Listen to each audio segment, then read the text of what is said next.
You know how some carriers give you so little for your older busted phone you just end up living with it? I don't think so. Verizon lets you trade in your broken phone for a shiny new one. You break it, we upgrade it. You dunk it, doggy bone it, slam it, wham it, strawberry jam it, we upgrade it. Get a 5G phone on us with select plans. Every customer, current, new, or business. Because everyone deserves better. And with plans starting at just $35, better costs less than you think. Hey, folks, today is Tuesday, December 28th, 2021, coming up on Roland Martin Unfiltered on the Black Star Network. Vice President Kamala Harris, she says democracy is in peril in the United States if the Senate does not pass voting rights legislation. Also, there are 10 major Senate races taking place in 2022. We're going to examine those and look at whether Republicans or Democrats stand a chance of winning those. That could very well determine who controls the U.S. Senate after the midterm elections. Also, Congresswoman Cori Bush, she says that to honor January 6th, the day of the insurrection, throws the Republicans out of Congress. Also, on today's show, a white man who admitted driving into a crowd of Black Lives Matter protesters will not serve any jail time because he participated in a pretrial diversion program. Also, As COVID sends more kids to hospitals, the stress becomes more challenging for nurses. We'll talk to a nurse practitioner who explains why the current healthcare system is at its capacity. Also, we'll talk to the 15-year-old CEO of Gabbybows in our marketplace segment, sponsored by Verizon. The teen entrepreneur recently opened up her own salon in Columbia, South Carolina. Folks, it is time to bring the funk on Roland Martin Unfiltered on the Black Star Network. Let's go. He's got it. Whatever the biz, he's on it. Whatever it is, he's got the scoop, the fact, the find. And when it breaks, he's right on time and it's rolling. Best believe he's knowing. Putting it down from sports to news to politics. With entertainment just for kicks, he's rolling. It's on go, y'all. It's Roland Martin, yeah. Rolling with Roland now. He's funk, he's fresh, he's real, the best, you know he's Roland Martin now.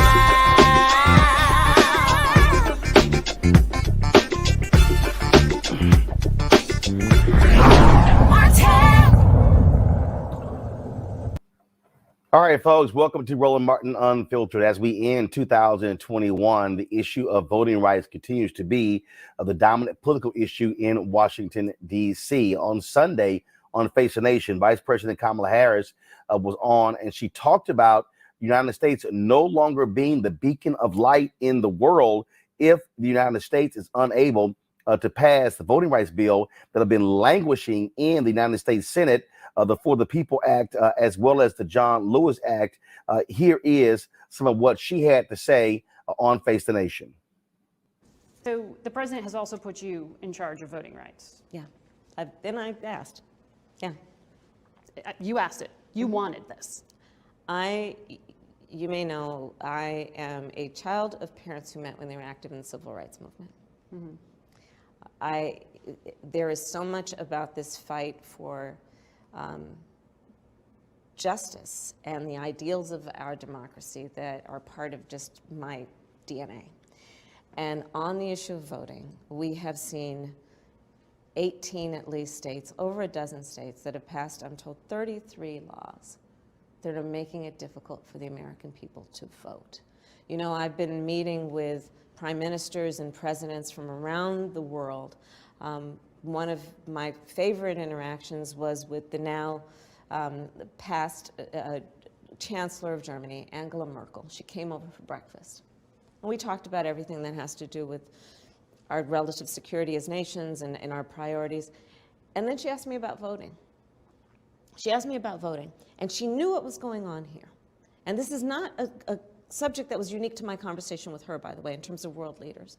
Because people around the world watch what we do as America, because we have held ourselves out to be a model of the efficacy of the ability of a democracy to coexist with an economic strength and power.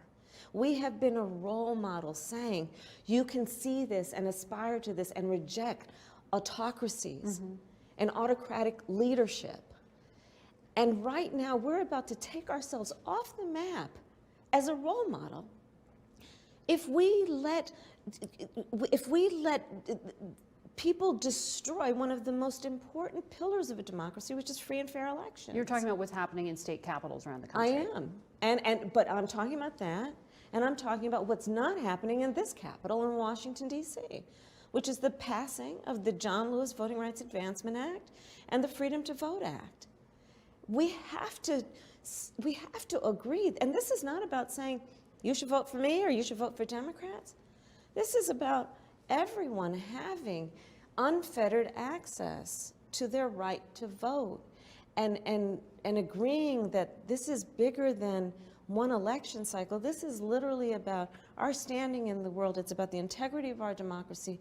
And I do believe, of all the things that are on the headline news tonight, tomorrow, for the next week or months, when our kids look back 5-10 years from now at this moment, it will be on our watch that we either stood for and fought for our democracy or not. And that, I think that is all at stake right now. But you still have the reality of a 50-50 Senate. And you Correct. have 2 senators who say they're not on board for changing the filibuster in order to try to push this through. So how do you overcome that democratic reality of not having the votes and not having a clear path forward?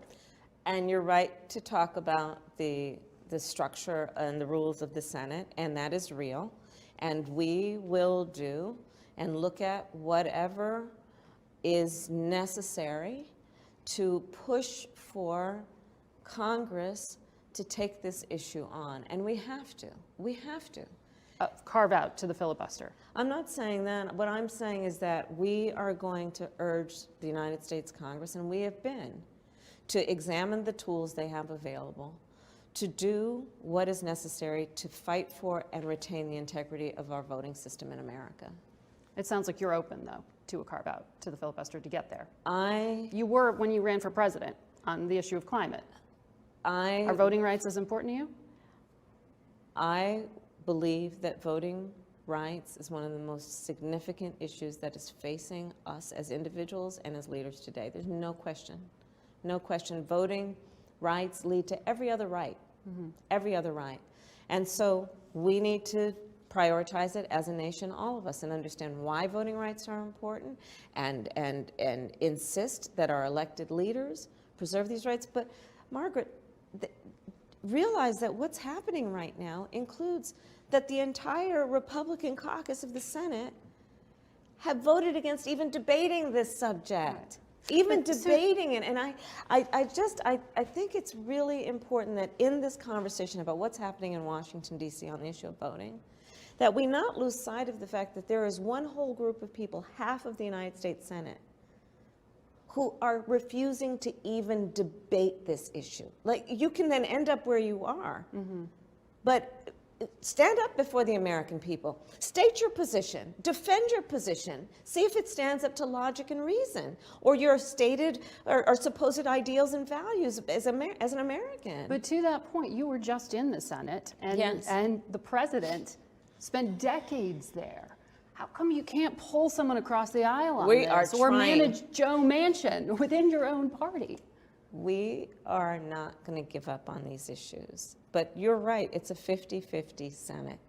It's a 50-50 Senate. And so, but it has to be a combination of us as an administration, but also everyone weighing in. And I'm glad we're having this conversation. I think we have to continue to elevate the conversation about voting rights. Given the daily grind that people are facing, this may not feel like an immediate or urgent matter, when in fact it is. And the more we have the opportunity to talk about it, the more I think people will see, yeah, I don't want an America of the future for my kids to be an America where we are suppressing the right of the American people to vote. So, what do we do? Let's go to my panel to talk about this whole thing. Xavier Pope, he joins us, host of Suit Up News, owner of the Pope Law Firm. Teresa Lundy, founder of TML Communications. Mustafa Santiago Ali, PhD, former senior advisor for environmental justice at the EPA. Now, there were multiple interviews that went on this weekend. President Joe Biden did talk about him believing they could do a carve out for the filibuster. But here's the whole deal. That's great. That's wonderful. But at the end of the day, Teresa, if you don't have Democrats, namely Arizona Senator Kristen Sinema and West Virginia Senator Joe Manchin agreeing with that, it's still not going to happen. It's not. And so it's really incumbent of the Senate to figure out a way around it. But honestly, I think Joe Manchin and some of the others have been very clear about their objective. And the objective is we're not going to pass this. So, I mean, I'm not sure what next steps can actually be done to get around this. But ultimately, if they don't have the votes, if the Senate is not cooperating with one another, if their own party is running a road, then it is time for another plan. There's time for another alteration of ideals, or maybe there's something else that could happen. But I think at this time, when we just don't have the votes, It's time to have that discussion on what you can do to move forward to make sure that states have the protections they need in terms of voting rights.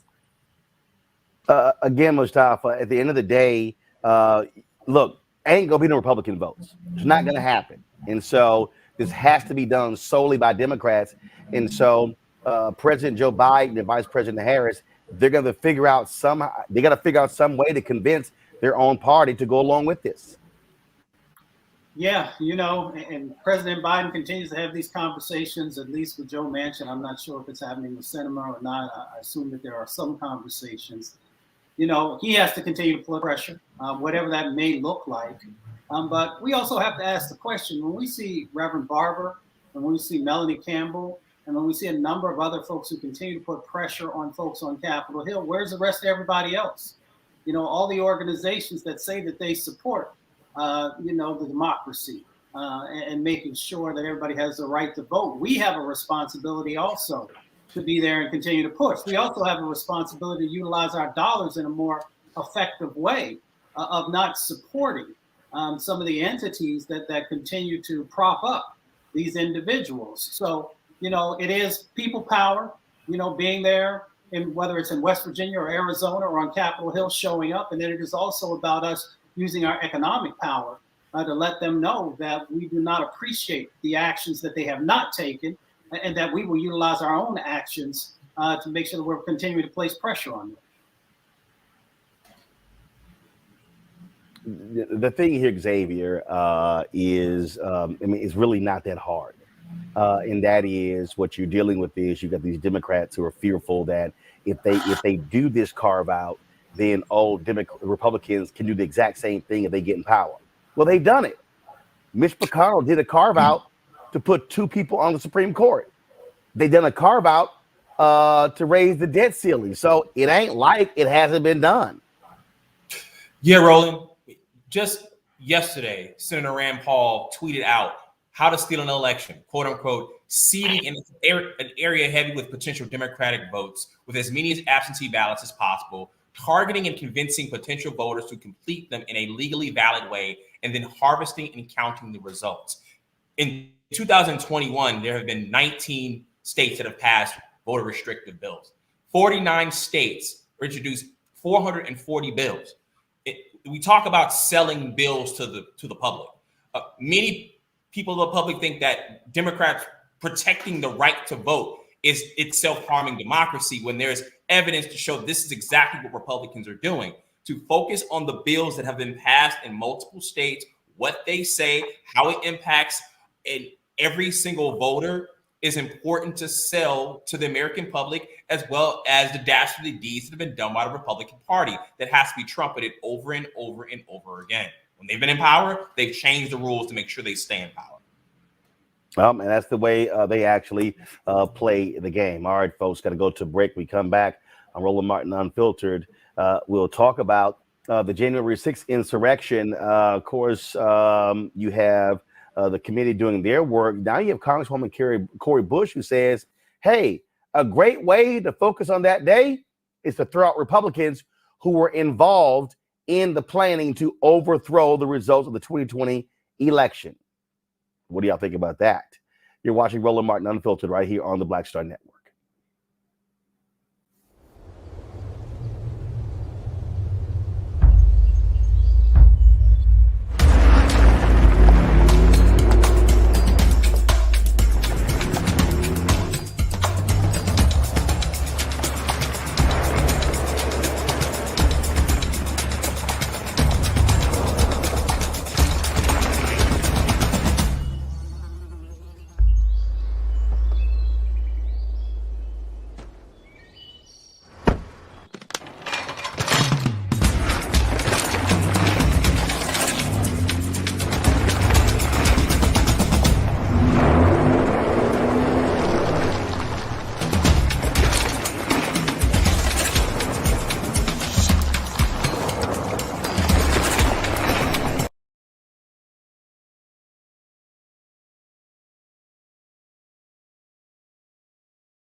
Folks, Black Star Network is here. I'm real revolutionary right now. Support this man, Black Media. He makes sure that our stories are told. Thank you for being the voice of Black America, Roland. Stay black. I love y'all. All momentum we have now, we have to keep this going. The video looks phenomenal. See, this difference between Black Star Network and Black-owned media and something like CNN. You can't be Black-owned media and be scared. It's time to be smart. Bring your eyeballs home. You dig?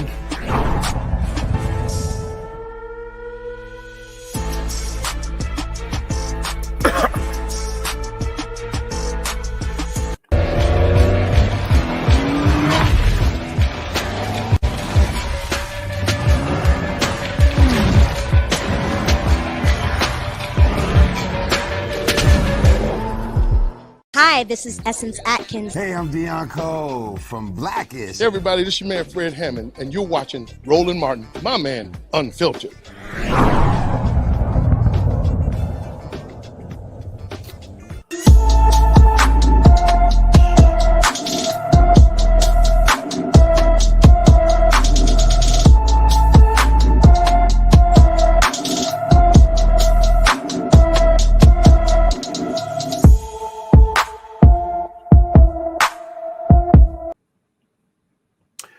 All right, folks, 26-year-old Devin, let me pull this up, please. 26-year-old Devin Trayvon Angel hasn't been seen since October 24, 2021. The Houston native is described as being 5 feet 10 inches tall, weighing 185 pounds, with black hair and brown eyes. Devin has a mark on his nose from chickenpox, a birthmark on his back, and a tattoo on his arm. Anyone with information is asked to contact the HPD Missing Persons Unit at 832-394-1840. It's 832-394-1840. All right, folks, this tweet was sent out by St. Louis Congresswoman Cori Bush on a couple of days ago. She said we should commemorate the 1-year anniversary of January 6th by passing my H Resolution 25 to investigate and expel the members of Congress who helped incite the violent insurrection at our Capitol. Sounds like a great idea to me. Now, keep in mind what has been going on, Mustafa. We now are hearing that Peter Navarro said he, Senator Ted Cruz, and Steve Bannon and others have recruited upwards of 100 members of Congress to actually take over, to try to throw out the results of the election on January 6th. And then returning to 6 states that Republicans control. Sound to me like they are admitting to an insurrection. Exactly. And that's why the House Res 25 is so incredibly important, because it gives folks not only to have the accountability for it, the accountability also has to say that if you're caught with your hand in the cookie jar, if you're caught doing these types of egregious behaviors, then you need to go. You know, so treason is what treason is. And these types of actions definitely lead in that direction. I know to actually prosecute someone for a treasonous act has only happened a handful of times in our country, but nothing raises to a higher level than what we saw on January the 6th. And we put our trust into our elected officials to protect our democracy, to make sure that they are following the law, if you will, and for them to take these types of actions, to play a significant role with these domestic terrorists, says that they are not interested in the positions that they hold, so they need to go. You know, the crazy thing here, Xavier, is that look, they're just openly admitting to this whole deal, and so what you're now seeing are individuals who were very much involved to try to overthrow the government, and look, the thing that jumps out here is that there were people right now who are in power who were involved, and that's the sort of action that needs to be taken to toss these folks out.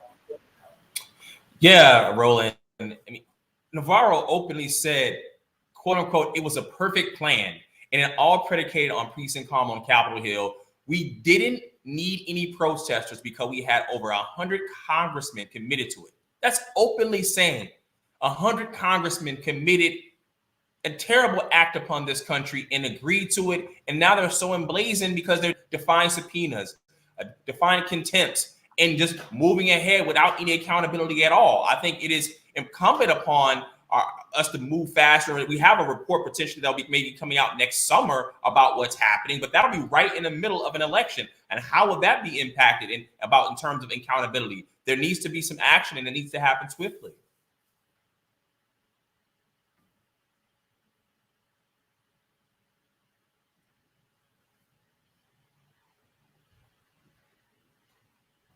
Teresa, go ahead. I agree with the same sentiment. I mean, as we look at some of the efforts that have been in Arizona, Georgia, Michigan, and of course the Commonwealth of Pennsylvania and Wisconsin, about the invalidation of even Joe Biden's presidency, but we also, have to look at some of the issues that has been happening since this January 6th attack and the rollout from it. I mean, there has been an uncovering of so many conversations, so many text messages that has stemmed from the chief of staff of the White House during Trump's presidency, where it's like, enough is enough and it has to be a stop. So I think if we're not holding our members of Congress to a higher, really to their oath by utilizing our taxpayer dollars to do their jobs, I think we're finding ourselves in this position where if they won't hold themselves accountable, how are they able to say that the American people should hold themselves accountable for whatever situation that we're going through? So, I mean, I think the trust needs to go back. I think Congresswoman's bill is something that we likely should probably put on the forefront. But I think, again, more pressure just needs to be given on all sides, because, again, this has been a stain on our nation's capital. This is the story that is in the Daily Beast. Trump advisor Peter Navarro lays out how he and Bannon plan to overturn Biden's electoral win. And what they did was he makes it clear, Mustafa, they were working directly with Texas Senator Ted Cruz and Arizona Congressman Paul Gosar on what they wanted them to do and what they needed to do to not certify the election. They place themselves in this privileged position, and that's why you see these types of actions playing out, where they think that they can share and say and do whatever without there being any repercussions. And that's why we find ourselves in the situation that we do. It's because Republicans, the majority of Republicans, let me not just give a broad brush, have refused to take action for a number of years now when they see these types of things going on, whether when Trump was in office or now when Biden is in office. And until folks are actually held accountable, these types of things are going to escalate. People keep talking about democracy, but yet they don't truly care about democracy. That they care about, the ideal of democracy, but when it comes down to doing the hard work and holding people accountable, then they begin to take a step backwards.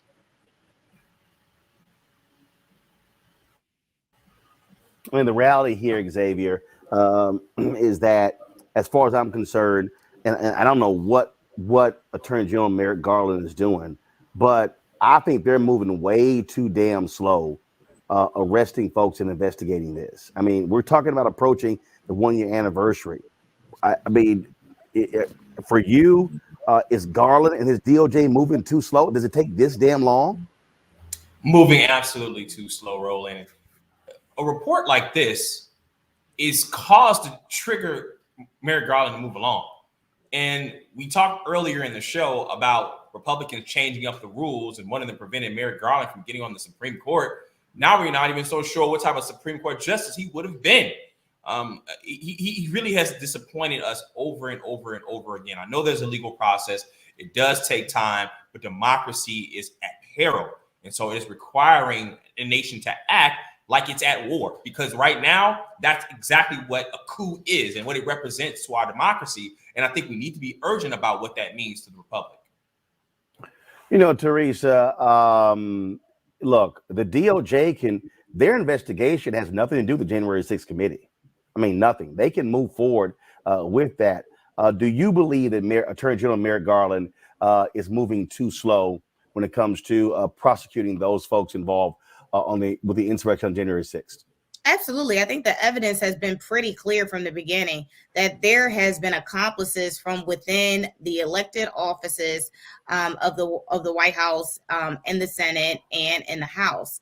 And I think it's kind of alarming, because I feel like this was something, since it did make its mark on our Constitution, that it would be something that would be readily and fastly investigated to the extent of the law. I'm actually, I honestly, until we mentioned that, January 6th is coming up, I didn't actually realize it. And so it's kind of taken back, to that moment of where, how we all felt in that crisis, how, our Capitol that literally just got finished being refreshed and replenished, has been taken over, by insurrectionists, by people that we probably work with, our neighbors, some of them are friends if they're not in camouflage. These are the people that we, speak to on a daily basis. And this is how they act on our Constitution, on other people. And again, for us as in, Merrick Garland, not to be in the urgency mode to understand that there is a huge crisis here that has to, come to a conclusion. But right now, it seems like there is no conclusion that is happening. It seems like, everybody is just kind of dealing with other issues at the moment. And this is not a crisis situation that we need to deal with. But hopefully, I think everybody's been seeing over time the trickle down effect because of this. Because of this, we're not getting voting rights passed. Because of this, we're getting ignored on other issues. Because of this, COVID-19 is still unfortunately unexplained, and people are still not getting the vaccine.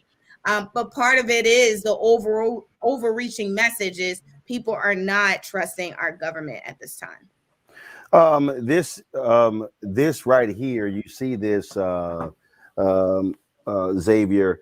Navarro writes, we see this, we told the Daily Beast, we spent a lot of time lining up over 100 congressmen, including some senators. It started out perfectly. At 1 p.m., Gosar and Cruz did exactly what was expected of them. It was a perfect plan, and it all predicated on peace and calm on Capitol Hill. We didn't even need any protesters because we had over 100 congressmen committed to it. Well, guess what? That's where you haul his butt before Congress, and if he doesn't appear, slap him with a subpoena, stick his ass in jail, and say, fine, you're going to sit in jail for contempt of Congress until you talk. That's exactly the quote I was talking about, Roland.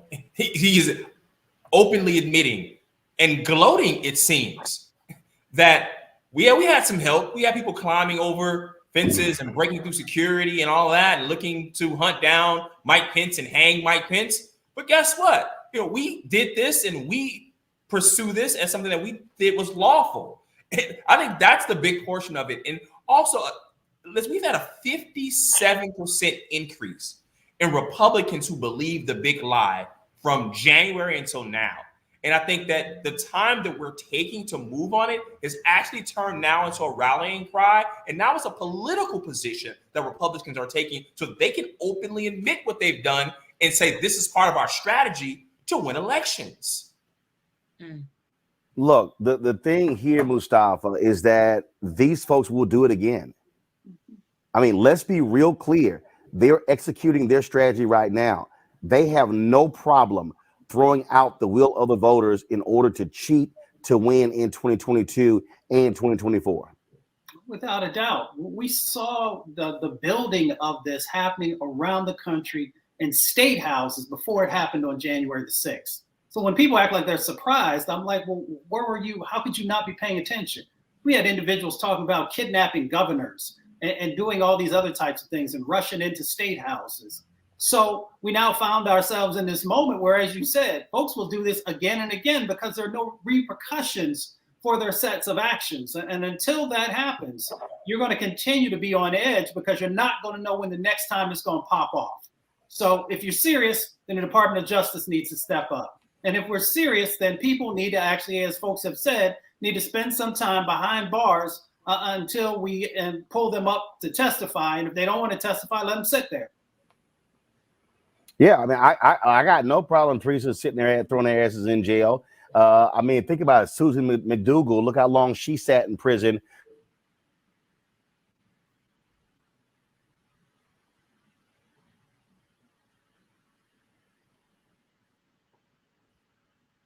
Can you hear me? Teresa, go ahead. Okay. Yes. Sorry that it faded out, but yeah, I mean, look, if they can do it to everyday tax-paying citizens, American citizens, where and again, this is probably Pope's lane when it comes to legal, but if you get subpoenaed and you do not want to actually testify, or I can't think of the word, but essentially, if Congress people do not want to follow the laws of the land, I do believe that there should be some consequences for their actions. It also should be a removal from their seat in representing their district. I'm not sure if there was actually a poll conducted where, you know, it probably should be in terms of how do we hurry up the results of this report.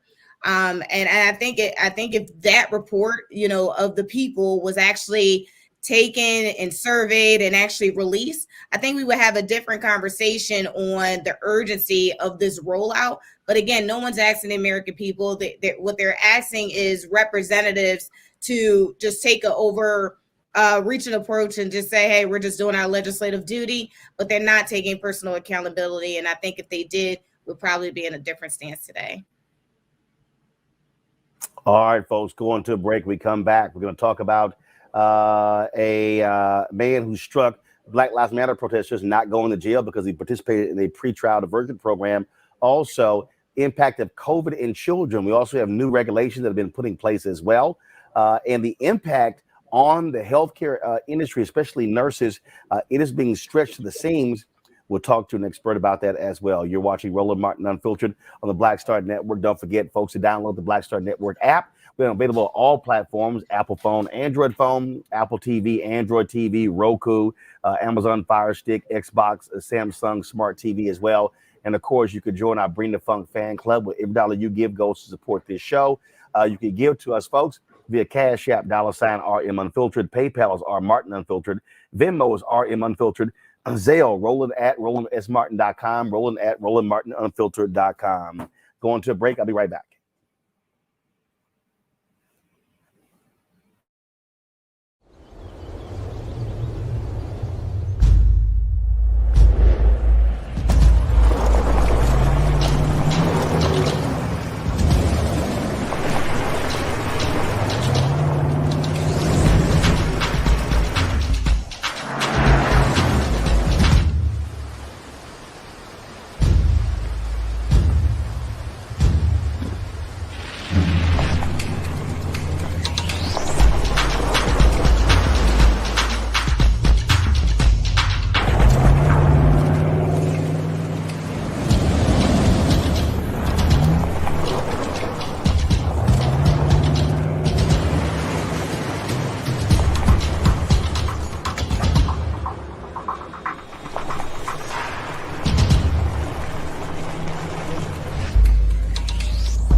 you study the music, you get Black history by default.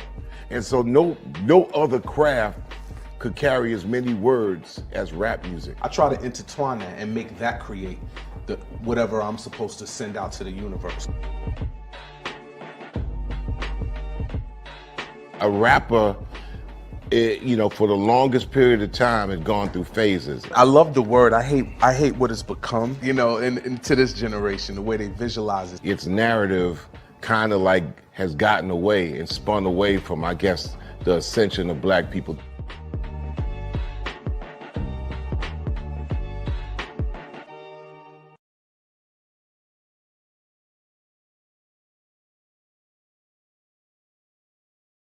Hi, I'm Eric Nolan. What's up, y'all? I'm Will Packer. What's up, Michelle? Hi, I'm Chaley Rose, and you're watching Roland Martin Unfiltered.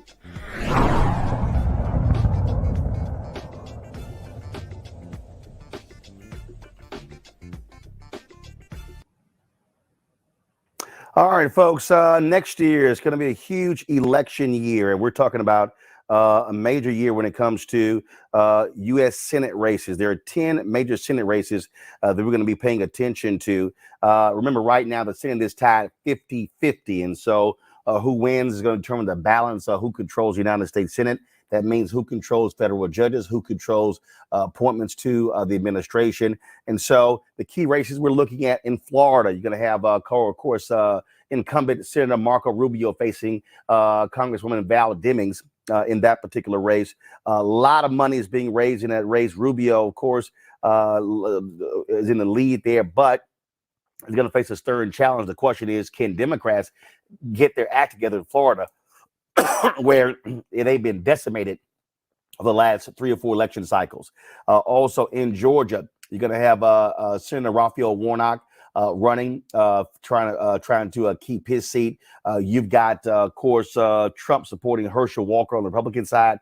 He has to win the nomination, and so we're looking at that race as well. You've got in Arizona, you got incumbent Senator Mark Kelly, who is running. The GOP is really targeting that state, and they're looking at supporting the Attorney General of Arizona to face him. You have, of course, in Pennsylvania, where you have an open seat there, where you have the senator who is retiring in Pennsylvania. And so you've got Democrats, a lot of different people running on that side. Malcolm Kenyatta, the state rep. You also have the lieutenant governor who's running. And then, of course, you have Dr. Oz and other Republicans who are running on that side as well. North Carolina is another huge race where you have Tom Tillis, who is, Richard Burr, who is stepping down.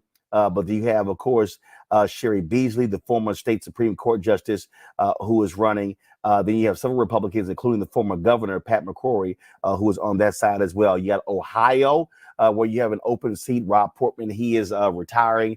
You have Congressman Tim Ryan on the Democratic side and others who are running. Then, of course, you have Republicans like J.D. Vance and others who are trying to run there. You've got seats in New Hampshire, again, Nevada. You got Wisconsin. You got the brother who is lieutenant governor of Wisconsin, who is trying to win the Democratic nomination in Wisconsin. Plus, you got Missouri. They're concerned there that if the former governor Greitens, who had resigned in a sex scandal, if he wins the nomination, they could hand that seat to Democrats. Let's go to our panel.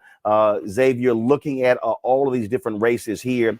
Look, these are statewide races. They're going to be tough races across the board. Again, you have incumbents Republican incumbent in Florida, Democratic incumbent in Georgia, Democratic incumbent in Arizona, open seat in Pennsylvania, North Carolina, Ohio, where Trump did real well there. So Republicans hold the lead there. You've got New Hampshire. Then you've got, of course, battleground state Nevada, Wisconsin, and then you've got Republican likely leading in Missouri. And so it's going to take a lot of money, but also you're Democrats, you should be focused right now on a ground game. They should be holding town halls. They should be building up the momentum going towards November and not waiting until late in the election cycle to activate Black voters. Roland, the reason why the ground game that you just spoke of is extremely important is because of the new voter suppression bills. And like I said, 19 states being passed is going to trust whether there's a fissure in our democracy and some of the data and polling that the Democrats are going to receive they might not necessarily be able to rely on them because they could be impacted by the laws that are currently in place. And we still don't know about the debate about how those voting rights will be protected. And so they have to double their efforts to make sure there are as many people as possible that are getting out to vote, that there are any rules or regulations that may be impacting them in terms of their ability to vote. They be able to address that, see it early, find the different communities or counties where they may be an issue, and micro-target voters to make sure they're getting to the ballot box. You also got to connect the dots, Teresa, and that's what's important, and that is walking people through. So, for instance, I saw a story today, I think it was an NBC News story, where they talked about how Black voters have not abandoned Biden, but they have some serious concerns. And of course, we've covered many of these issues. But when you start breaking down, what is going on, when you look at these federal appointments, how Biden has actually made more federal appointments in his first year than any president. He's tied Ronald Reagan. They're going to be advancing a number of more appointments on Friday. And a lot of those appointments are also Black female judges. They have to walk through, as far as I'm concerned, the issues. You got to make it plain, and also what's going to happen if you actually are able to win. Here's what we do know. We know for a fact what is going to happen if Republicans win. Okay. And I can tell you right now, if Stephen Breyer decides to retire from the Supreme Court, Mitch McConnell ain't going to fill that seat as long as he is in control of the United States Senate.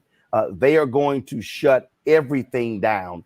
And so Democrats are going to have to make the case to voters, especially Black voters, why they should be elected in those states. And they really have got to activate Black voters in Pennsylvania, the state that you're in. They've got to do a better job of reaching rural Black voters in North Carolina. And they've got to really do well in Ohio as well. Really going into Canton, going into Columbus, Akron, Cincinnati, Cleveland as well, in order to try to win there.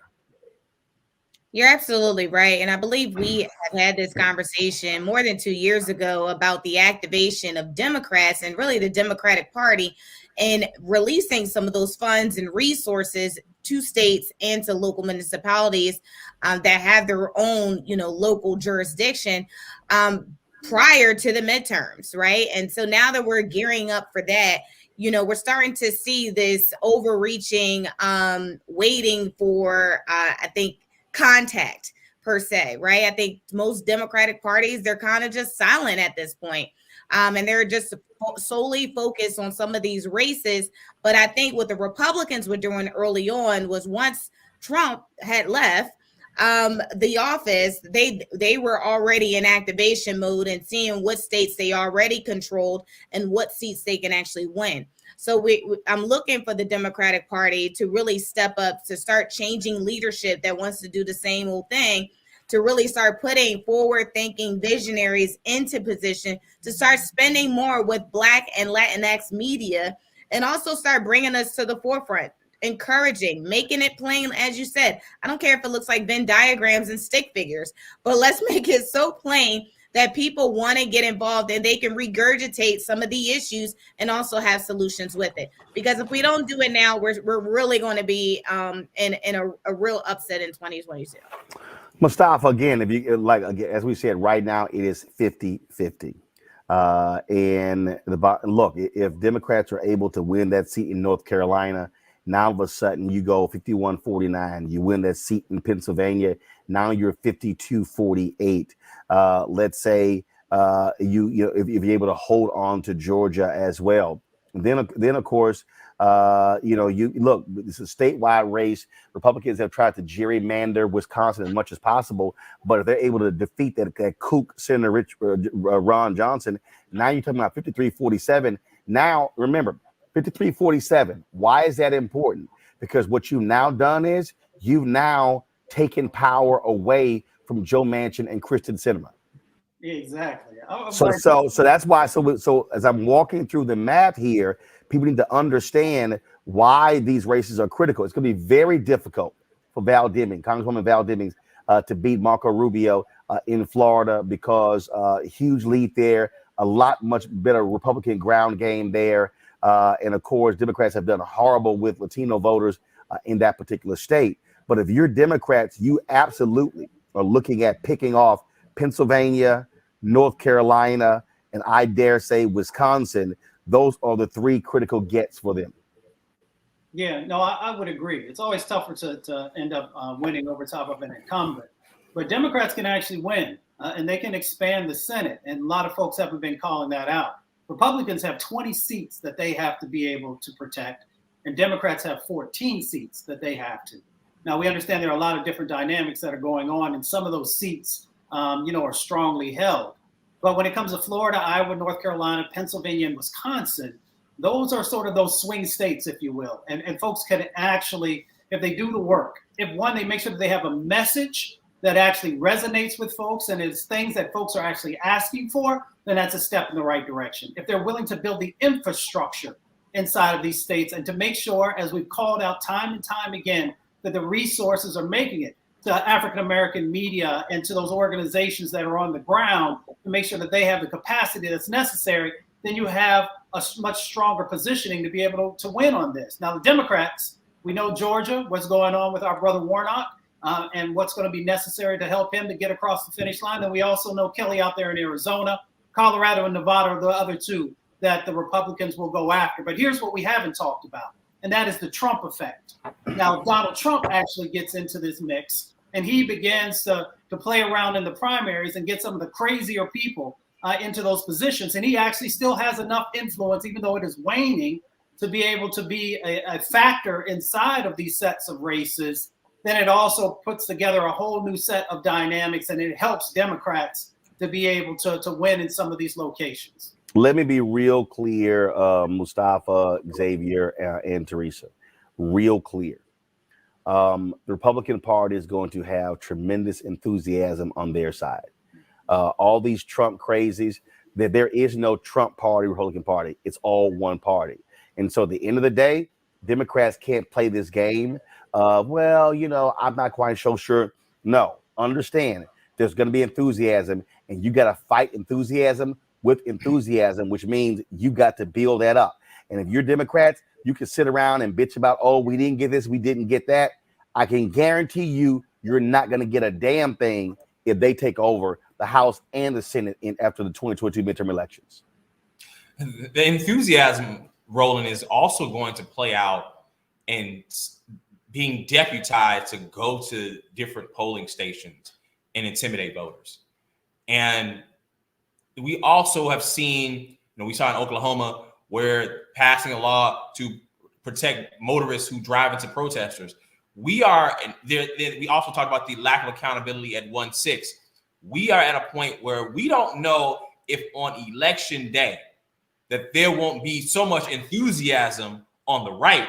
There's actual physical violence or threatened violence at some of these different locations, and where votes are being counted, particularly if the races don't go the way of that they expect them to go. Well, keep in mind, we can show at their polling locations too. Yeah. That's See, all that stuff Teresa Fox News was whining and complaining about new Black Panther Party. All right, y'all want to do something? Show up at their polling locations. They keep passing these laws. All right, we can show up with your stuff too. Absolutely. And I think we're just going to have to find out. Unfortunately, we're kind of at this point where we're just going to have to see what happens. But unfortunately, I think all the signs are written on the wall early on. So it's kind of incumbent of just even on the local level to see what happens. Fox News has been doing an excellent job in getting the message out for Republicans and making sure that their front runner candidates is at the forefront and making sure that those candidates are actually off their competitors' television stations so they can keep their ratings high. So it definitely is a interesting network that they have that, again, that has just been showing up. It's just been showing up in different forms. And y'all notice, boy, it's amazing how Fox News, the right wing, they've just stopped talking about critical race theory since the Virginia governor's race ended. Amazing. They got what they wanted. I mean, it's quite simple. We all knew that was a part of a political strategy. So, we got to just make sure that we show up. We had 1 million Black men who showed up on the mall for the Million Man March. It's time for 1 million men to show up at the polls in our communities and polls in other communities, and make sure that folks understand that we have power and we know how to utilize it. And then we can also make sure that our Latinx brothers are also showing up as well, those who are interested in making sure. Well, you know what, Mustafa and Teresa, both of you have used Latinx. I've been talking to Latino posters. They say they hate that. They hate that phrase. They say they hate it. Only 2% of people identify with Latinx, even using the term, and some say it's a turnoff. So we should just. I mean, they've literally been saying it. So we should be actually just going. Look, Matt Barreto is one of the top Latino posters. I asked Matt about that. He said, dude, that might appear to a few young people. He said, but frankly, he said we should be using Hispanic/Latino. I'm Black X. That's all I know. Well, I'm just saying that's just one of the things that look. Matter of fact, I was there was a story that came out the other day, and I was specifically asking him about that, and he just said he said nobody uses. This is what he said. 60% prefer Hispanic, 30% prefer Latino. Florida, they always use Hispanic. New York uses Latino. We use them interchangeable, but we rarely use Latinx. Most people are not familiar with the term at all. I've never heard a person that was Latino or Latin American or Hispanic call themselves Latinx. This is for us, and we're trying to be in this PC culture where we want to be able to label them a certain way. But if they don't want to be called that then don't call them that. And it's not if a mama call them Clay, I'm gonna call them Clay. So if they want to be Latinx, Latino, they call them Latino. So if they want to be Latinx, we call them Latinx. Well, all I know is the folks who I deal with, they have, especially younger people, have embraced the term Latinx. And if folks ask me to identify them that way, that's fine. I have no problem with Hispanic, Latino, Latina. I have plenty of folks in my family who actually, label themselves with those different types of terms. So, again, when it gets to posters, you just got to take everything with a grain of salt. For me, the important thing is that Black folks and those brown folks who want to stand in solidarity show up and make sure that we get the wins that are necessary. Because at the end of the day, we understand the policies and how they're going to play out if we don't.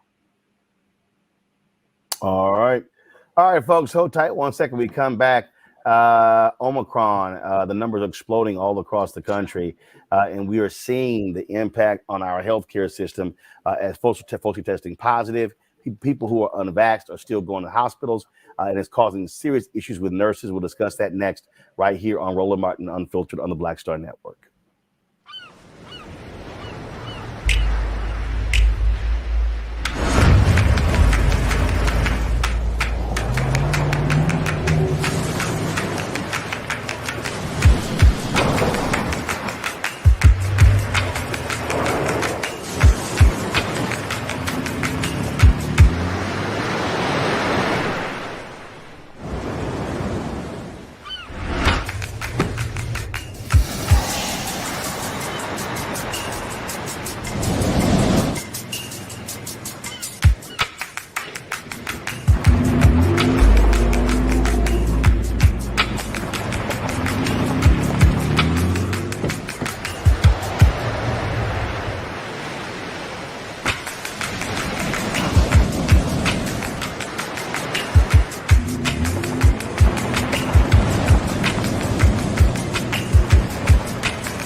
Hey, yo, Peace World, what's going on? It's the Love King of R&B, Raheem Devon. Hey, I'm Cupid, the maker of the Cupid Shuffle and the Wham Dance. What's going on? This is Tobias Trevelyan.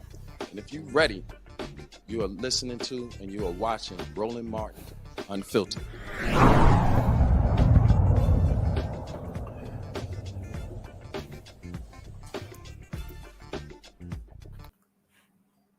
Folks, COVID continues to wreak havoc all across the country. Today, a few moments before the bowl game was supposed to start, UCLA Bruins pulled out of Holiday Bowl against North Carolina State, citing significant problems with COVID-19 and the various protocols. We are seeing the Omicron virus have an impact all across. This is the fourth bowl game that has happened where one team is pulled out of the bowl game. It has happened to the Sun Bowl, the Arizona Bowl, several different bowls that have been going on. We also are seeing, of course, the stress of our system. Nurse practitioners, they are in high demand. Travel nurses, as a result of what's going on. Joining us now from Hartford, Connecticut, is a nurse practitioner, Wendy Garvin Mayo. She's CEO of the Stress Blueprint. Glad to have her on the show. Wendy, on this very issue we're talking about here, and that is, again, COVID and how we're being impacted. Walk us through what's happening with travel nurses. I know several. They've been spending, I'm talking about several months, almost a year in some places because of the demand for nurses. Yeah, so thank you for having me, Roland. So what I want to say about that is that I'm not sure if everyone knows this, but the nursing shortage is a national crisis.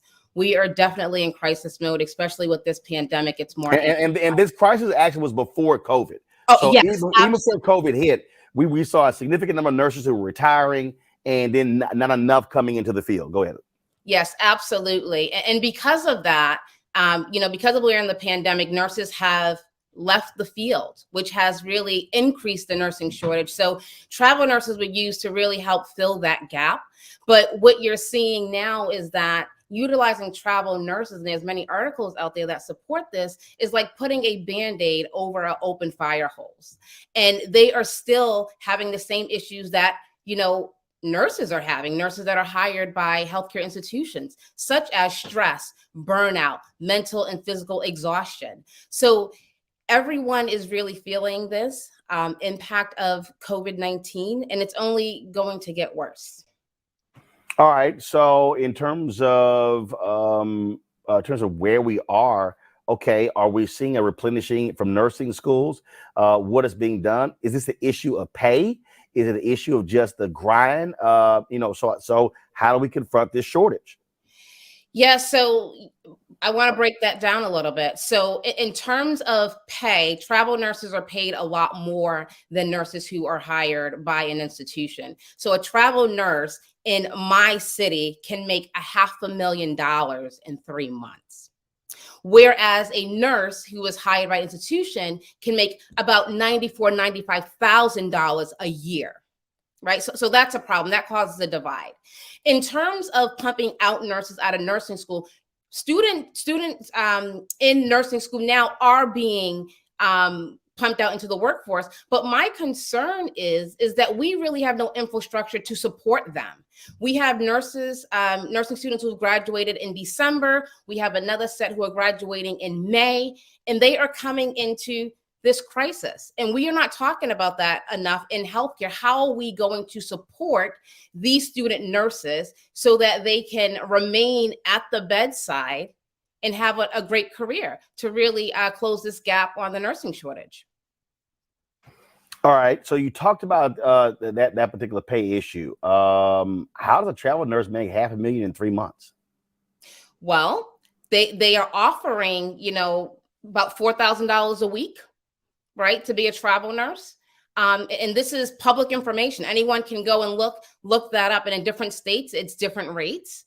And there was an article, that I was reading last night where travel nurses, they're verbalizing, making more than doctors, making more than surgeons. So they are being paid, they're being compensated. But what that does, it causes a divide in nursing. So if I'm working at a hospital and I'm hired by that hospital and I'm making $94,000 a year, and then you come and you're making $500,000 in 3 months, because usually the assignments can be for 12 weeks. So they're getting paid. So it definitely increases stress, increases, mental strain on nurses, on the profession. But, travel nurses are also feeling the same thing. So just because they are filling the gap, I don't think it's going to be for very long, because despite how much money they're making, you can never replace your health and your peace of mind. Questions from our panel. We'll start with you, Mustafa.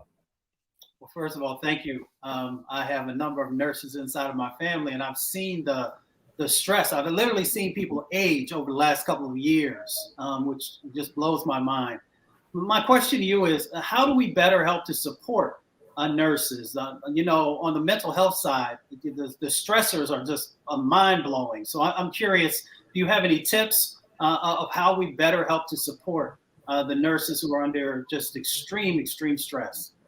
Yes, I think one is recognizing it. And, you know, many institutions, I want to give credit where credit is due, do have programs in place where nurses can, you know, seek services. But again, that's taking away from work, taking away from family life. I believe that we need to actually have resources on the unit. So where nurses are on the unit, so a nurse advocate, right? And maybe someone who is a nurse. So like myself, I advocate for nurses in terms of stress management, mental and physical exhaustion, really empowering them to be advocates for themselves, because many nurses who are on the front lines are there because they're advocating for their patients, but they don't advocate for themselves. So we need people actually on the unit, on the floors, in the ED, who are, you know, making sure nurses are mentally and physically okay. But how many times are we assessing nurses for stress, for anxiety, for depression, for PTSD? No one talks about that. But nurses are silently suffering from these issues, and not to mention their physical health that comes along with prolonged stress. So we need to really be assessing and addressing these issues for nurses. And that can look different for, you know, every nurse, because every nurse is an individual. So that can be personalized. Teresa. Yeah. One, thank you again for coming on. I know this is a very difficult time. So probably my question is, I think you said there was resources and programs available. So if people wanted to join the traveling nurses movement, how would they get involved? Where do they go? And if you could just clarify the $500,000 piece, I think it's within 3 weeks or a half a year, that would be helpful. Yeah, so if people want to be travel nurses, there are agencies that hire nurses to be a travel nurse, and you can travel within a state, you can travel across the nation, you can travel abroad. And what happens is you get an assignment. So when I say assignment, you are assigned to an institution to work there for, you know, 12 weeks, 6 months, you know, a year with renewal, right? You have to get that renewed. And in terms of salary, if you actually Google this, you know, the amount a travel nurse can make, they can make anywhere from over $4,000 to $5,000 a week. So if you add all that up, that's almost $500,000, right? 6 months, yeah. Okay. Right. So, but that's what they're offering, and that's to entice nurses to actually fill that gap, right? So if they see that, then it's like, oh, that's great money. That is great money. I'm not by any means saying it's not, but how long are you able to sustain that? Mm-hmm. Xavier, how will the profession address the diversity issue in terms of travel nurses? Over 70% of them are white. About 12%, a little bit less than, are African American. And also, how does the politics of certain states in terms of some of the anti-vax, that there's maybe sometime in the registered nurse profession, can be addressed in terms of moving nurses around? So that's the first question, would be to how to address the diversity in travel nurses, to give them the opportunity to be able to make more pay, to be more financially mobile, and then also the politics of moving around as a travel nurse. Yeah, so in terms of diversity, anyone who's an RN, you know, African American, white, Hispanic, doesn't matter ethnicity, can apply to be a travel nurse. It is a personal choice. I think what's happening now, though, is that because of the salary I mentioned, it's more appealing. So more nurses are leaving institutions to enter travel nursing, that whole career. In terms of diversity in nursing, it has been an issue, an ongoing issue, that we don't have a lot of African-American nurses. So we do have the National Black Nurses Association, who has, various initiatives to recruit and increase the number of African-American nurses in nursing in general. And then to your second question, in terms of politics and all of that in different states, I hope I'm answering your question correctly. Depending on your agency, who you work for, they make sure that you are equipped with the knowledge of restrictions and standard of care in order to practice safely in that state. All right, then. Well, look, we certainly appreciated you joining us and shedding light on this very important issue. Thanks so much. Thank you for having me. All right, folks, got to go to a break. We come back. We'll talk with a 15-year-old entrepreneur out of South Carolina. We'll also, of course, share an interview with you that Archbishop Desmond Tutu did in 1984 when he won the Nobel Peace Prize, one that I think you will certainly enjoy as well. You're watching Roland Martin Unfiltered right here on the Black Star Network. Back in a moment. It's time to be smart. When we control our institutions, we win. This is the most important news show on television of any racial background. Y'all put $2, $3, $4, $5, $10, $15, $20, $30 on this and keep this going. What you've done, Roland, since this crisis came out in full bloom. Anybody watching this, tell your friends. Go back and look at the last 2 weeks, especially of Roland Martin Unfiltered. I mean, hell, go back and look at the last 2 days. You've had sitting United States senators today, Klobuchar and Harris. Whatever you have that you can bring to Roland Martin Unfiltered to support it, please do, because this information may literally save your life. Watch Roland Martin Unfiltered daily at 6 p.m. Eastern on YouTube, Facebook, or Periscope, or go to RolandMartinUnfiltered.com. Support the Roland Martin Unfiltered Daily Digital Show by going to RolandMartinUnfiltered.com. Our goal is to get 20,000 of our fans contributing $50 each for the whole year. You can make this possible. RolandMartinUnfiltered.com. All right, folks, charges against a white Indiana man who drove his SUV into a group of Black Lives Matter protesters have been dismissed. Joshua Carey completed the requirements of a pretrial diversion program and had 6 months to meet the following criteria. Admitted he committed the 3 offenses as charged, 2 counts of leaving the scene of an accident and 1 of criminal recklessness. He did not commit a criminal offense for 180 days. He paid a $274.50 diversion program fee within 30 days, and he completed 24 hours of community service at a nonprofit. Of course, he drove his car through them in September 2020. Look, we're going to see more of this, but the problem is you've had people pass these laws in these red states, Xavier, basically saying that people are immune from being charged if they drive through protesters.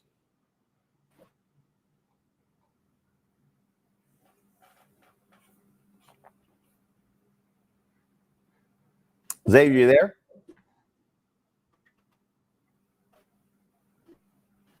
Xavier, can you hear me? Mustafa, can you hear me? Yes, I can. Go to you. Look, again, these laws have been passed, giving people the right to run over protesters. Yeah, we continue to lose our humanity, and it's being driven by many of these laws, the ones that you just called out in a number of red states. So we're going to end up losing more people's lives. It has all been put in place because they saw the power that the Black Lives Matter movement generated by bringing so many folks out, bringing enthusiasm, but also accountability. And because of that power, and because the huge numbers of people who were willing to get engaged, they had to figure out a way to actually sort of stamp that down. And that's where a number of these laws have come into place. So now they're just putting more people, and we all know that a car can be considered a weapon. Especially if you run into somebody, you kill somebody. We saw the sister in Charlottesville who lost her life. So we really got to get this stuff in check, because if we don't, more people are going to get injured and more people are going to lose their lives. Teresa? Yeah, I totally agree. I think the protesters, one, they need to be held accountable, but also they need to ensure that when they are protesting, they are doing it the right way and the safe way. I think sometimes we miss the point when it comes to protesting, and part of it is the delivery of how the message is being handled. So looking forward to more protesting, more standing in attention in order to get the right action for the issue or the solution. Xavier. A couple of seconds ago, how Oklahoma passed a law to protect motorists who drove into protesters. So you have legislators that are openly wanting to punish protesters by basically by making vigilantes out of citizens. They want to have McCloskey's over at the RNC, and then you have judges that protect people like Kyle Rittenhouse from going and shooting protesters. That's the type of country that we're living in. And then a guy gets to go through a pretrial diversion program and throw his hands up like, it's like it never happened. We can't. That is anarchy, and that is a side that is producing and basically radicalizing a certain segment of Americans to go and make Black people and people who support Black causes targets. Let's talk about this story out of Illinois, where a family is demanding answers after their loved one was found hanged before Christmas. Chicago police are calling this a suicide, but the family of Irene Chavez, 33 years old, they're not buying it.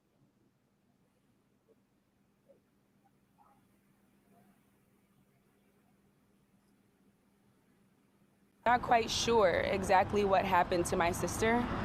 I did my best to look out. I visited the headquarters. I asked detectives questions, and I hit a red light, a stop sign, a door every single time.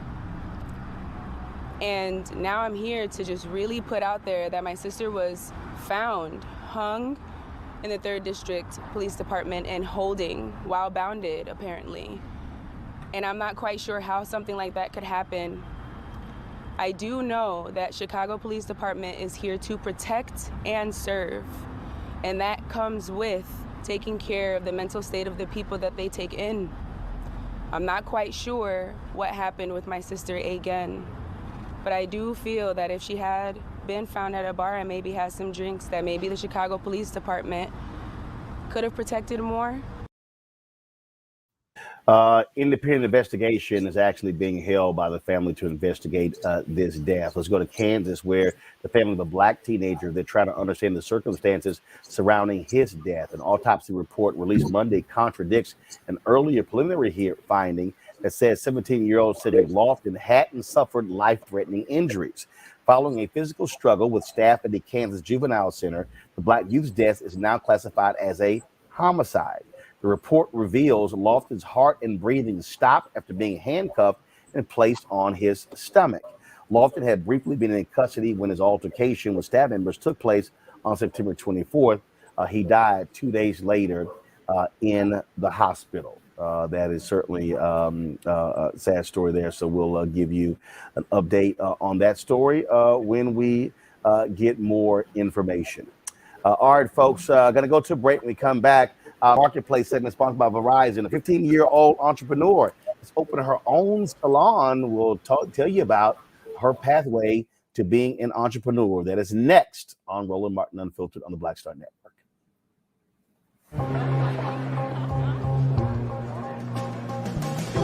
Are the stars out tonight?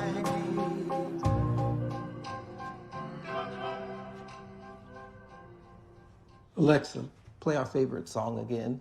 Okay.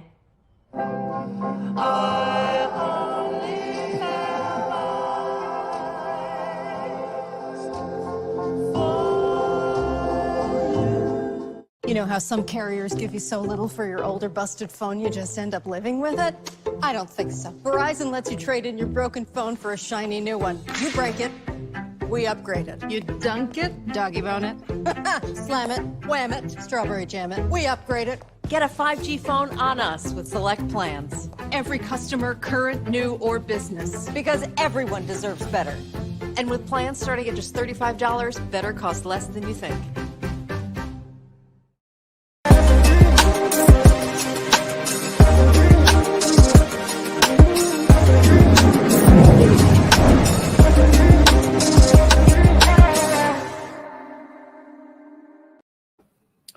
Folks, she's shipping orders of barrettes and plant-based hairstyle products to all 50 states and 13 countries. Now, 15-year-old Gabby Goodwin, who is the CEO of Confidence, has launched her own salon. She joins us now from Columbia, South Carolina. Gabby, how you doing?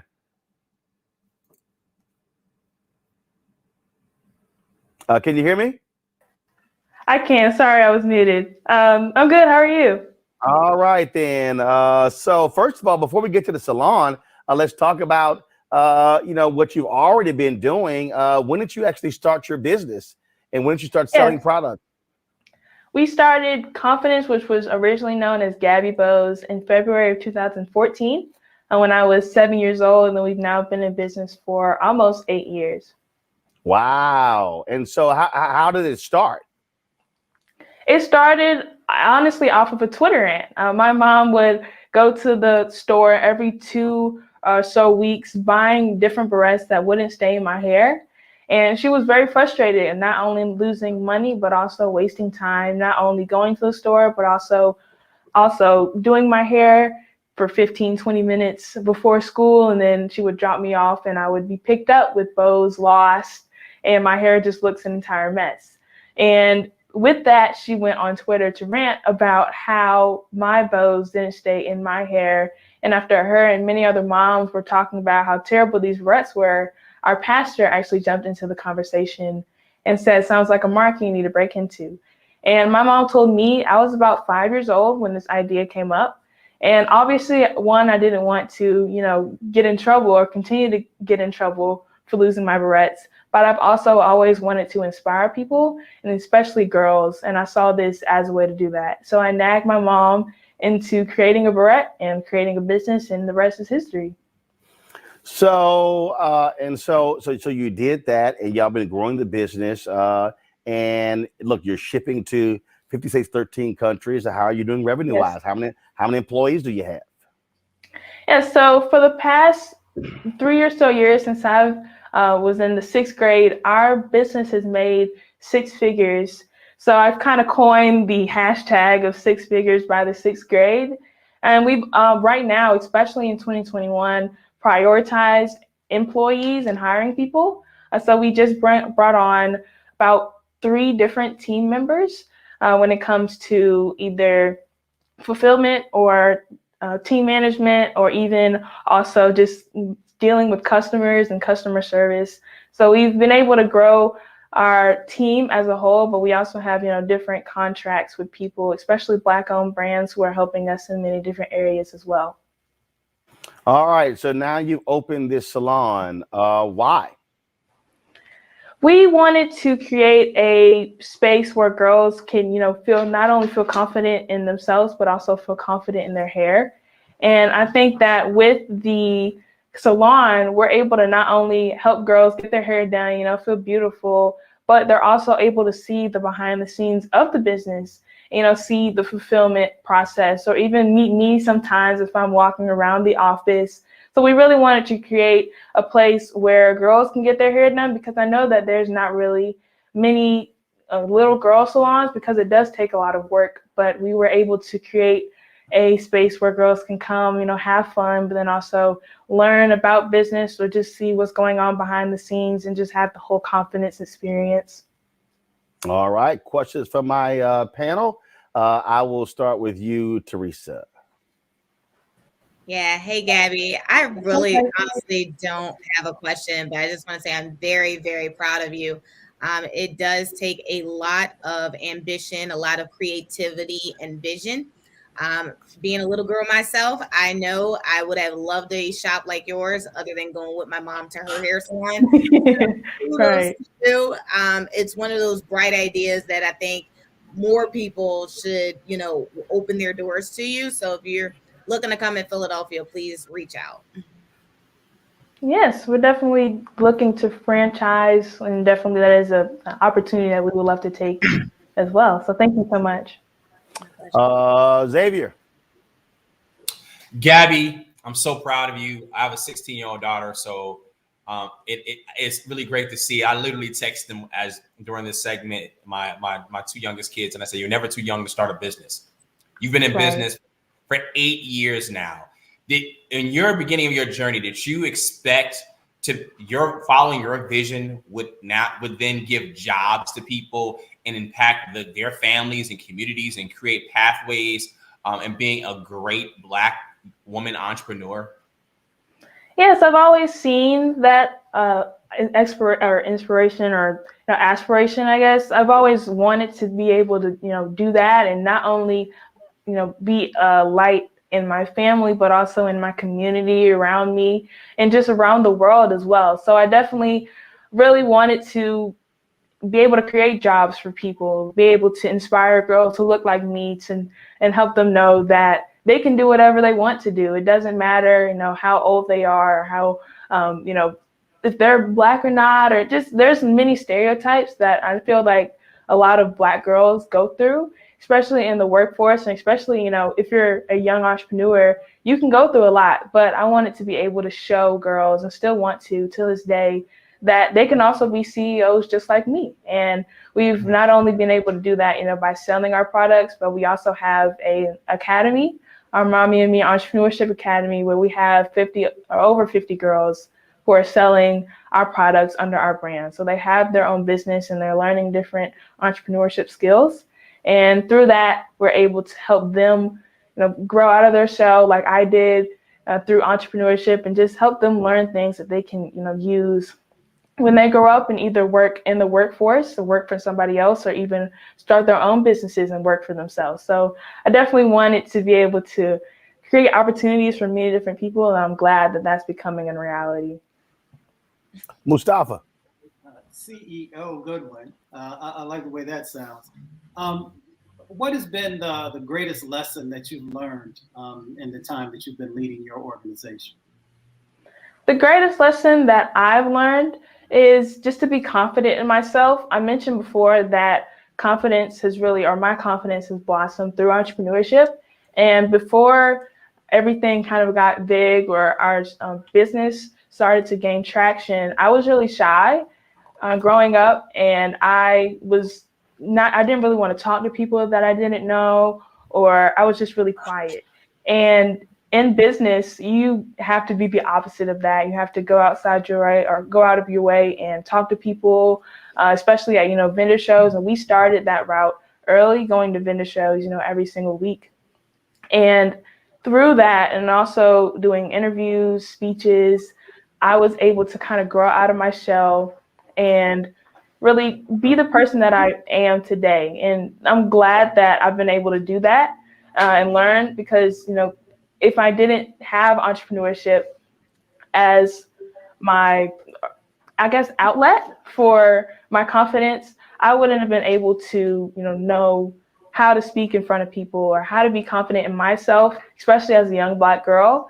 And also, just another thing that I also came up with, this is a quote that I came up with when I was probably about 10, and it is, "No is just an abbreviation for next opportunity."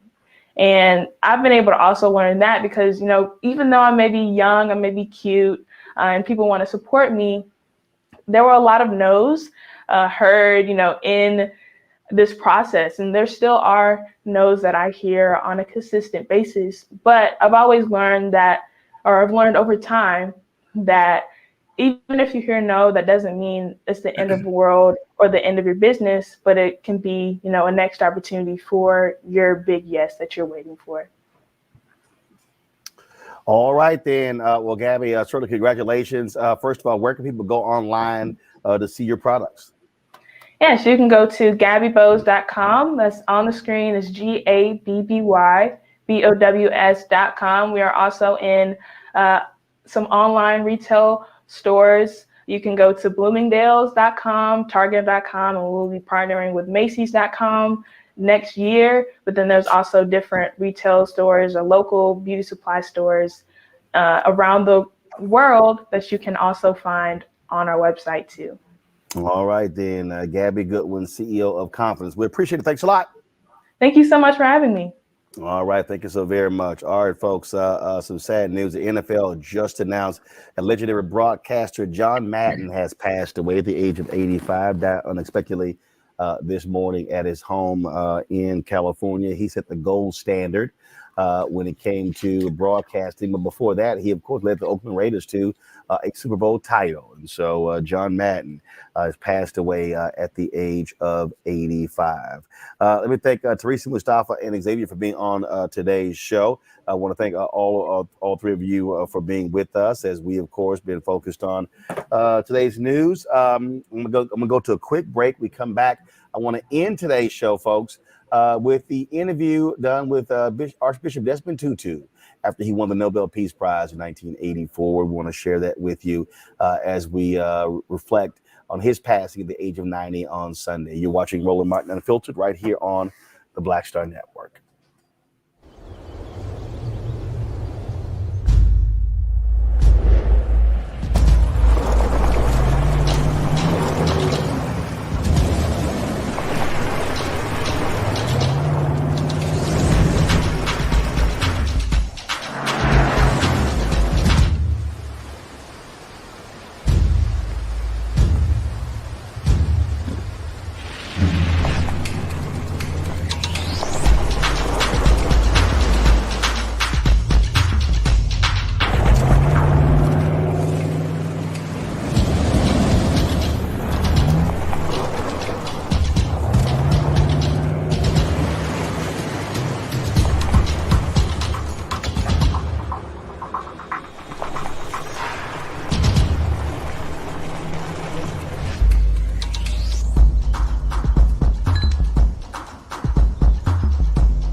When you study the music, you get Black history by default. And so no other craft could carry as many words as rap music. I try to intertwine that and make that create whatever I'm supposed to send out to the universe. A rapper, for the longest period of time had gone through phases. I love the word. I hate what it's become, and to this generation, the way they visualize it. Its narrative kind of has gotten away and spun away from, I guess, the ascension of Black people.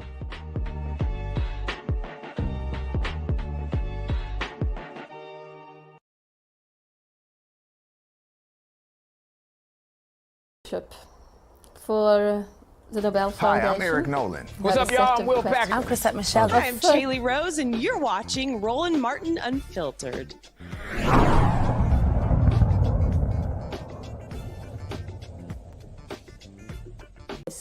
What, in your opinion, makes a good leader? What qualities? Yes. It's a question that we've had to deal with quite a bit, looking at some of the leaders we have had who have sometimes led their countries into disastrous situations. I think ultimately you want a leader who is also a servant. I mean, really, the leader is a leader because he is a servant. I mean, you look at some of the greatest leaders. Nelson Mandela is someone who is not in it for his own aggrandizement. He leads on behalf of, for the sake of. That is one. And it almost always is that the great leader will show just how he is or she is a leader for the sake of the land by suffering. A person who is a servant as well. That is the ultimate. For me, yes, that you are not one who is seeking self-glorification, who wants to feather his nest. Just look, say at I mean, you can look at Mother Teresa or Mahatma Gandhi, the Dalai Lama. You'll see that a great characteristic is they are doing something, sacrificial in a way for the sake of those they are serving, and suffering. Well, the Dalai Lama has been in exile for 50 years. Nelson Mandela was in jail. Mother Teresa lives with the poor. She lived with the poor. Mahatma Gandhi, you could go on. Martin Luther King.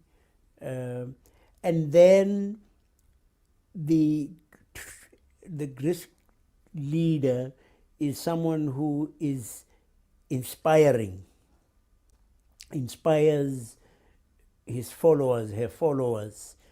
Aung San Suu Kyi. I mean, she said nothing very much for 11 years, and yet she remains the only real leader in Burma. Why? That somehow the leader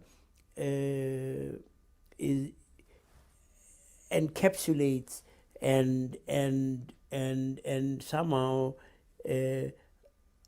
represents the best that is in the people, the aspirations of the people, and yes, it is someone who can inspire. What makes a good student then? A good student, yeah, who learns all of these things, but also questions. You know, someone who's not just passive, sitting there and has things thrown at them, but they question. In South Africa, one of our big problems was that our education system seemed to tell people what to think instead of teaching people how to think, and saying, we want you to have questioning minds. We want you to be, in a sense, skeptical. You must say, I don't believe this until I have proof that that satisfies me that is so. We mustn't. We have often confused authoritative with authoritarian. You know, the authoritarian says, you must do this because I say so. Authoritative says, well, prove whether it is true or not.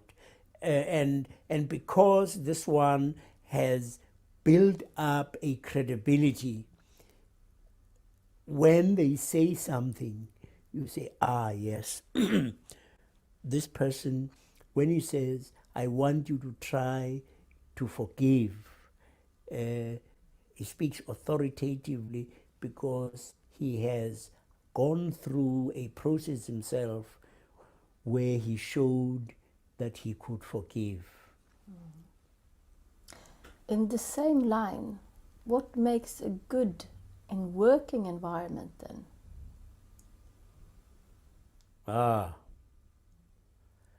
Well, I would hope, that it was a life-enhancing environment. There are far too many situations where you would say they are life threatening, many of them. Certainly they undermine the good life. I would hope you could have an environment that encouraged curiosity, being inquisitive, and trying to seek out the truth. But it must also be an affirming environment, which enables people to feel affirmed. Far too frequently, you find leaders who are scared of the abilities of others. They are threatened by the ability of others, and so they tend to throw their weight around. So we go back to what is a good leader. The good leader is so self-assured that he does not need to keep showing off his power. He has an authority that is ultimately a moral authority, and so the good environment is an environment that is affirming, that encourages others, that builds up, not one that is forever denigrating and belittling others. When you were given or received the Peace Prize 1984, it was at the height of apartheid, and you were at the stage of leadership in South Africa. What did it mean for you personally to be receiving this award? Yeah.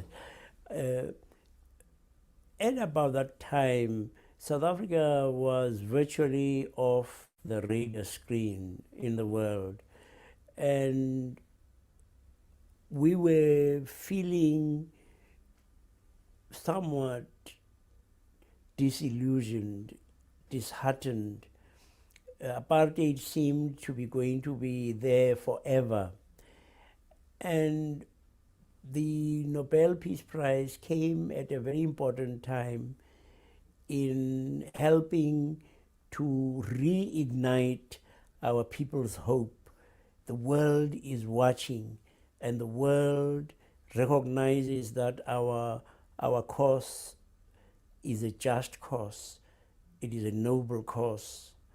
And it came at a time when it was important to focus attention on our situation. And that is what it helped to do. The other thing was that it helped to open doors that previously were closed. I had been trying to get an invitation to the White House, and up to that point had failed dismally.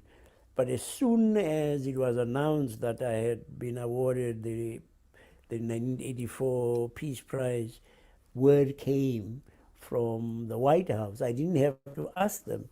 They said, "Oh, the president will receive you in the Oval Office." And I've sometimes said to people too, one of the funniest things about getting the Nobel Peace Prize was that you were turned into an instant. You were turned into an instant oracle. Things you said before you got the Nobel Peace Prize, and which people had ignored. When you repeated these things now, after getting the Peace Prize, people said, wow, isn't that... Everybody was paying attention that they hadn't previously done.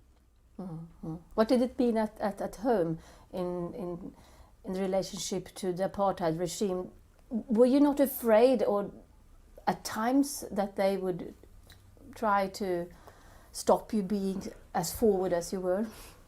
Yes, but I mean, that was part of, as it were, the normal course of things. That if you are involved in a struggle, you realize, I mean, that there are going to be casualties, and the perpetrators of injustice would want to deal with you.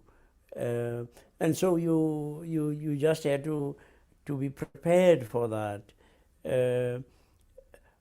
But the prize also obviously increased our profile, and possibly helped to some extent in protecting us. Were you born a rebel, Rouse, what do you think? As the title of the new biography is. I'm actually very shy. You know, people don't believe this, that in a way, I was self-effacing. And I don't remember that I was, well, rebellious, no. In fact, I was quite a nice young guy. You know, I mean, I look back and say, when you compare us with some of the things that you young people have been doing, oh, I was very docile. I mean, very, very docile. I mean, look at how long we accepted inferior education, whereas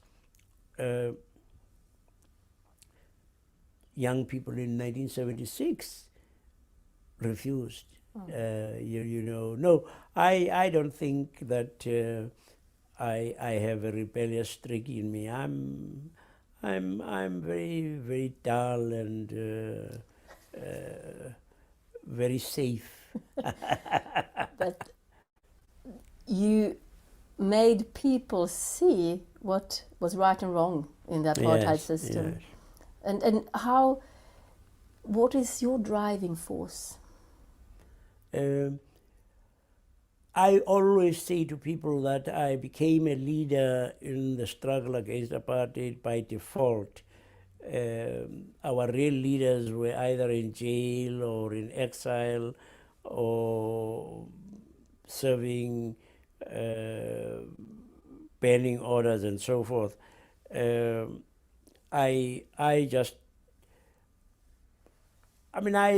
really am amazed at how God can use almost any kind of instrument, and I was one of those instruments that God used in our particular situation, and it's been a very great privilege. Yeah. Do you think that the Peace Prize in any way have made you that there comes with a task for the future as well? Yes.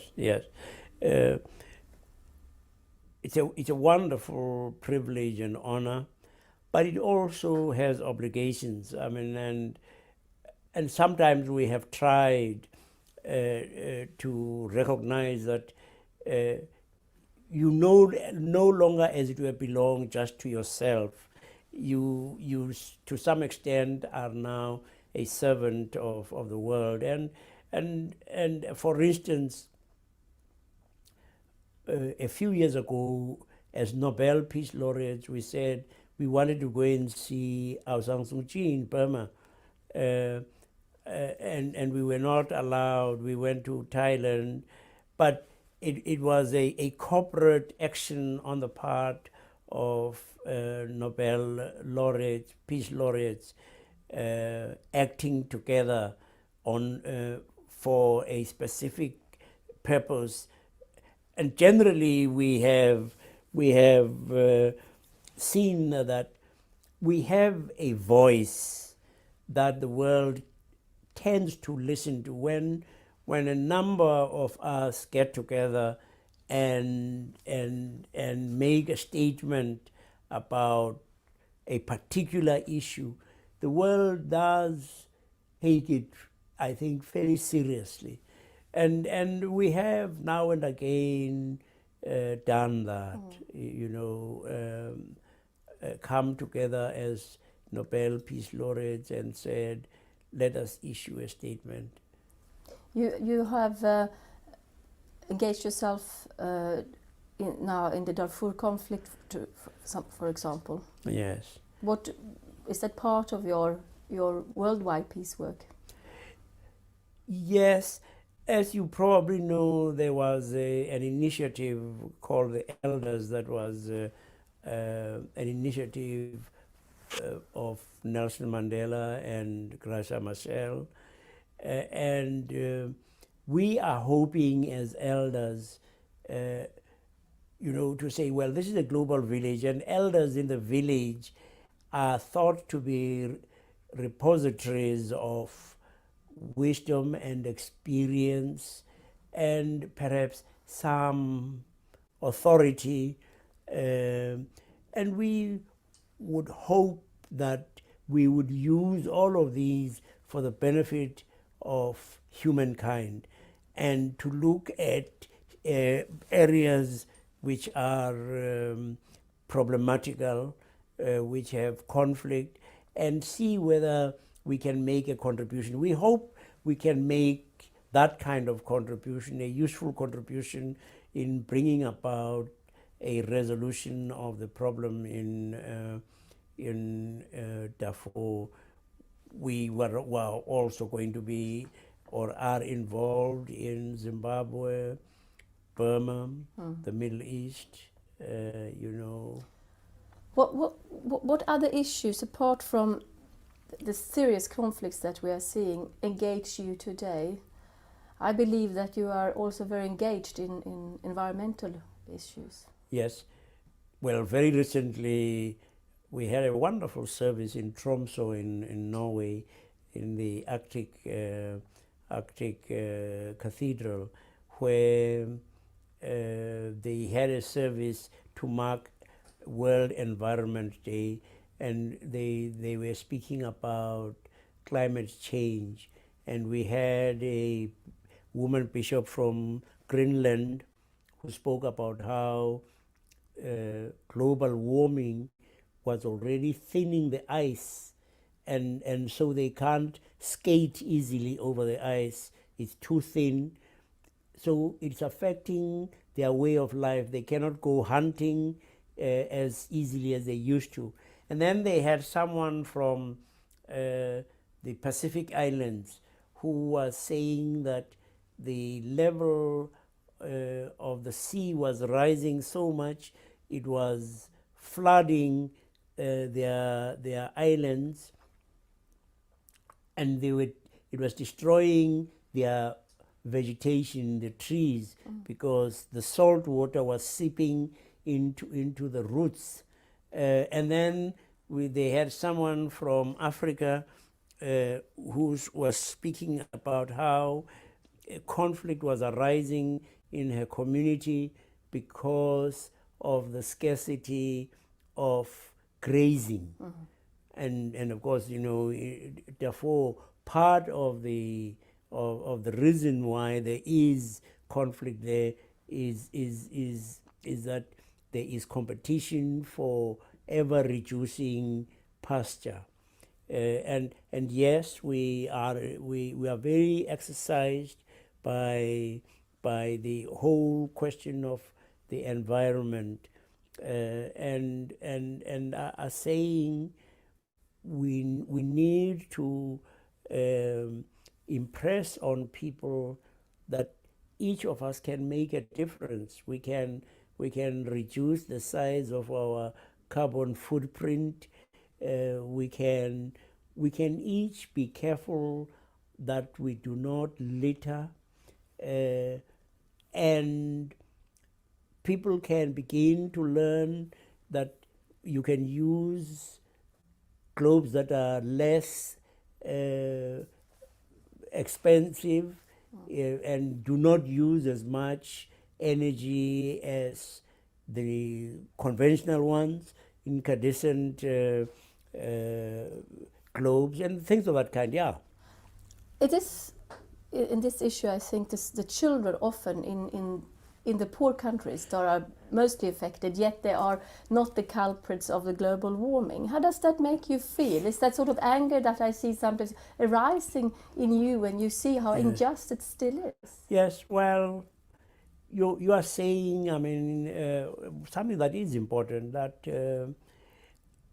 unless we begin to be quite serious about the fact that actually we are one family, we are constantly going to be running up against problems such as this, where the wealthy might become irresponsible and the victims are not themselves, but the victims are the vulnerable, the poor.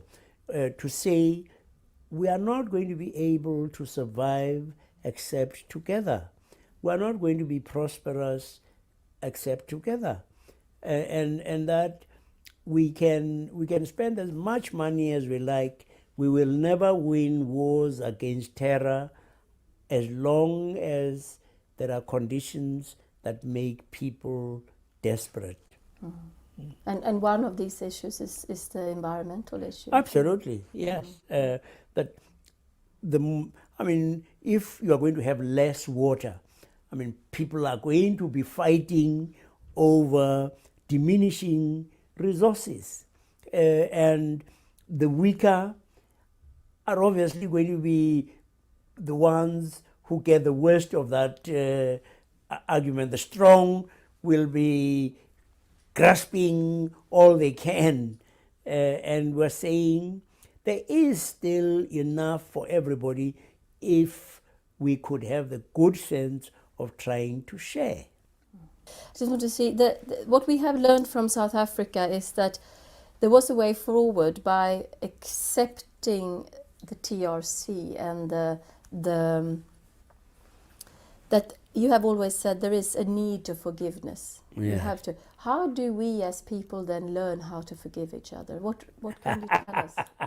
One of the things is, how do you learn how to swim? You don't learn how to swim by reading books. You learn how to swim by swimming. And so you learn to forgive by forgiving. And all of us have, at one time or another, had to forgive. We know what it means to forgive. We know what it means to be forgiven. And let's just apply what we know. Okay, thank you very much. God bless you.